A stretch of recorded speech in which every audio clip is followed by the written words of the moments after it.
فرمایا کہ حضرت مولانا الیاس صاحب نے دیکھا کہ امت میں اغراض پرستی ہے، تو اخلاص کا نمبر تجویز فرمایا۔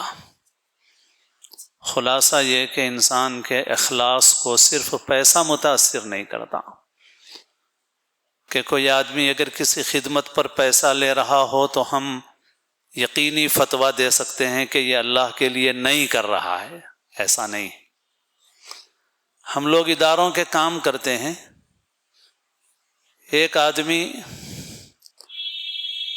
کسی ادارے کی عمارت بنانے میں حصہ لیتا ہے اور بغیر کوئی پیسہ لیے نقشہ بنا دیتا ہے، اسٹرکچر کا ڈیزائن بنا دیتا ہے، کھڑے ہو کے اپنا وقت لگا کے تعمیر بھی کرا دیتا ہے، مگر اس کے نقشے میں ایسی غلطیاں ہوتی ہیں کہ جب تک عمارت رہے اس وقت تک تکلیف اٹھانا اور غلطیوں کو بھگتنا پڑتا۔ ایک آدمی پیسہ لیتا ہے، اپنی اجرت لیتا ہے، مگر وہ بہترین نقشہ بناتا ہے اور بہترین تعمیر کرتا ہے۔ جب تک عمارت رہتی ہے لوگوں کو راحت پہنچتی ہے، تکلیف نہیں ہوتی، تو صرف یہ اخلاص معتبر نہیں ہوتا۔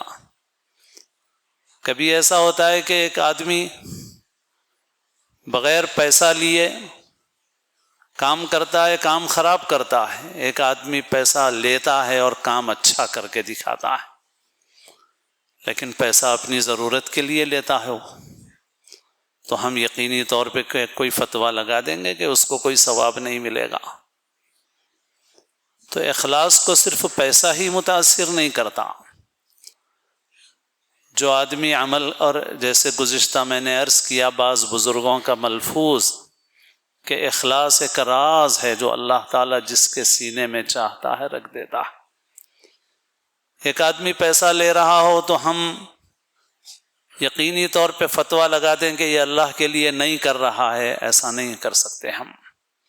ہو سکتا ہے کہ ایک آدمی کسی کام کو شرعی حدود میں رہتے ہوئے اس پر وہ اجرت لے رہا ہو اور پھر بھی اس کا عمل اللہ کے لیے ہو، برابر ایسا ہو سکتا ہے۔ اور جیسے عرض کیا گیا کہ اخلاص ختم صرف اس سے نہیں ہوتا۔ جب آدمی نام چاہتا ہے، بڑائی چاہتا ہے، شہرت چاہتا ہے، جب آدمی یہ چاہتا ہے کہ میری بات چلے، میری مانی جائے، میری رائے مانی جائے، یہ سب چیزیں اخلاص کو ختم کر دیتی ہیں۔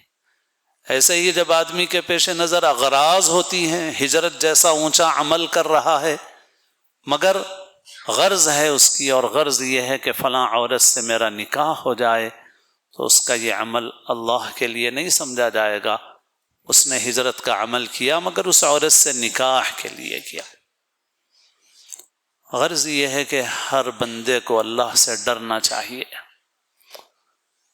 اپنی فکر کرنا چاہیے۔ عجب یعنی اپنے کو اچھا سمجھنا، کبر یعنی دوسروں کو حقیر سمجھنا، انسان کے اعمال کو ضائع، اکارت اور برباد کر دیتا۔ پھر انسان عمل کرتا ہے مگر اس پر اسے کچھ حاصل نہیں ہوتا۔ بسا اوقات انسان اچھے اعمال سے محروم کر دیا جاتا ہے اپنے عجب کی وجہ سے، اپنے تکبر کی وجہ سے۔